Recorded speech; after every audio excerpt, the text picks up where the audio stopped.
Assalamualaikum warahmatullahi wabarakatuh. Selamat pagi anak-anakku semuanya. Selamat berjumpa kembali di pagi ini. Semoga kita semua diberikan kesehatan oleh Allah Subhanahu wa Ta'ala untuk menerima atau mempelajari materi hari ini. Baik anak-anakku, untuk hari ini kita akan belajar tema 1, selamatkan makhluk hidup, subtema 3. Kita sudah mencapai subtema 3. Ayo selamatkan hewan dan tumbuhan pada pembelajaran kedua. Nih, kita perhatikan, kamu sudah belajar tentang hewan selama 1 minggu. Banyak hal yang kamu pelajari. Kamu sudah tahu bagaimana hewan berkembang biak dan jenis hewan yang hidup di negara-negara Asia. Sangat menarik, bukan? Kita perhatikan ya. Kemudian kita memiliki kewajiban untuk melindungi dan menyayangi hewan. Pernahkah kamu mengobati hewan yang luka? Yang punya ayam di rumah pernah luka, pernah diobati, atau hewan peliharaan lain? Yang kita baca cerita berikut ini. Lina memiliki seekor kucing. Ia sangat menyayanginya. Kucing Lina senang bermain. Terkadang Lina mengajaknya bermain di taman atau halaman rumah. Kalau Lina sedang bersekolah atau sedang bepergian, kucing Lina bermain sendiri, memanjat atap rumah, berguling, atau bermain dengan bola adalah hal yang disukainya. Pagi ini, Lina sangat sedih. Kucingnya terjatuh dari atap rumah. Saat Lina mendekati kucingnya, Lina melihat kaki kiri kucing terluka. Lina sangat panik. Tetangga Lina adalah seorang dokter hewan. Lina membawa kucingnya ke sana. Dokter hewan sangat teliti mengobati kucing Lina. Ia memasang perban untuk menutupi luka kucing. Setelah diobati, Lina membawa kucingnya pulang. Ia senang karena kucingnya sudah bisa berjalan kembali. Nah, itu cerita tadi tentang Lina ya, yang mengobati kucingnya karena terluka. Nah, kalau kalian sendiri punya cerita apa di rumah? Pengalaman kalian waktu di rumah dengan binatang peliharaan kalian? Nah, tentunya di antara kalian sudah pernah mengobati kucing atau peliharaan lain yang ada di rumah kalian. Baik, untuk selanjutnya yaitu pelajaran SPDB. Ini ayo berkreasi. Kita akan kembali kepada patung Nusantara. Sebelumnya kamu telah membuat patung Nusantara dari tanah liat, lilin malam, atau adonan plastisin buatanmu. Sekarang kamu akan memberi motif dan warna pada patung tersebut agar terlihat menarik. Kita akan mewarnai patung ya anak-anakku semuanya. Siapkan peralatan dan bahan yang kamu perlukan berikut ini. Pertama, ini bahan-bahannya. Cat akrilik atau cat minyak berbagai warna sesuai selera. Kemudian koran bekas untuk alas bekerja. Yang ketiga, air untuk campuran. Yang keempat, patung Nusantara yang telah kering.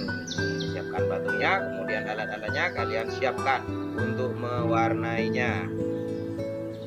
Nah, peralatannya ini. Kalau tadi bahan-bahannya, sekarang kita siapkan peralatannya. Pertama adalah kuas. Besar kuas tergantung kebutuhan ya. Kemudian yang kedua, palet atau wadah lain untuk mencampur cat. Langkah perawatannya, langkah pewarnaannya. Pewarnaan. Pertama, campurkan warna cat yang kamu pilih dengan air secukupnya. Campurkan dengan air berarti ini cat warnanya ya. Kemudian aduk dalam palet atau wadah lain. Setelah itu pastikan patung Nusantaramu sudah kering sempurna. Warnai patungmu sesuai selera kalian masing-masing. Nah, untuk lebih jelasnya tentang materi patung Nusantara, mari kita saksikan video berikut ini. Baik, pertama-tama kalian pernah mendengar mengenai Desa Kasongan? Nah, Desa Kasongan ini merupakan desa wisata yang ada di kota Yogyakarta. Apabila kalian pergi ke sana, kalian akan menjumpai berbagai macam kerajinan gerabah utamanya seperti patung dan perkakas-perkakas seperti yang ada pada gambar tersebut. Karya tersebut sangat terkenal di mancanegara. Atau kalian bisa atau pernah mendengar dan melihat mengenai patung buah mangga dan kijang di kota Indramayu, Jawa Barat, atau patung bekantan di Banjarmasin, patung Surabaya, atau bahkan patung pewayangan di Bali. Nah, patung-patung di atas itu merupakan contoh dari patung Nusantara.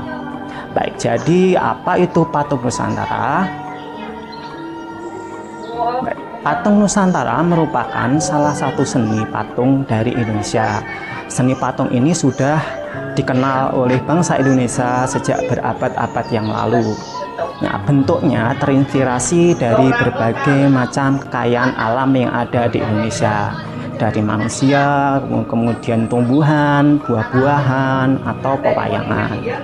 Berikutnya kita akan belajar mengenai bahan patung Nusantara. Bahan-bahannya mudah didapat di sekitar daerah Indonesia, bisa dari batu, ada dari kayu, kemudian dari logam, bahkan dari kaca, atau bahan-bahan yang lebih mudah seperti tanah liat, kemudian sabun, ada dari malam, lilin, atau plastisin. Nah, nanti kita akan belajar mengenai cara membuat plastisin tersebut. Berikutnya, bagaimana ya teknik pembuatan patung itu? Teknik pembuatan patung ada 4. Ya, yang pertama adalah teknik cetak tekan, kemudian teknik ukir dan pahat, teknik butsir, dan teknik cor. Kita akan belajar tentang teknik cetak tekan dulu. Nah, teknik cetak tekan ini menggunakan bahan-bahan lunak seperti tanah liat dan plastisin. Nah, tanah tersebut haruslah bersifat plastis. Apa itu plastis? Artinya adalah bahan tersebut tidak terlalu lembek, elastis, dan mudah dibentuk. Nah, dari bahan-bahan tersebut kemudian ditekan-tekan ke dalam cetakan yang sudah dibuat terlebih dahulu. Berikutnya ada teknik ukir atau pahat. Nah, teknik ukir atau pahat ini membutuhkan alat-alat pahat untuk membuat patung sesuai yang diinginkan. Contohnya ada palu, kemudian ada paku, dan lain sebagainya. Bahan-bahan tersebut umumnya menggunakan bahan-bahan benda keras seperti marmer, kayu, batu candi, dan lain-lain. Sabun dan batang lilin dapat dibuat juga menjadi patung dengan teknik ini. Berikutnya ada teknik butsir. Apa itu teknik butsir? Nah, teknik ini adalah cara membuat patung dengan mengurangi atau menambahkan bahan dengan menggunakan alat butsir.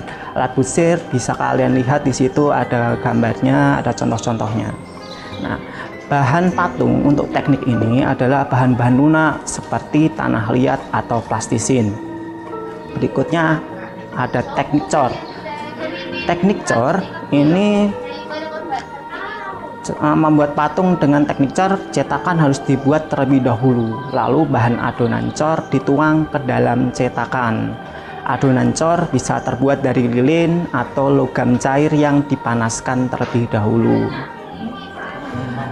Berikutnya kita akan belajar membuat plastisin, anak-anak.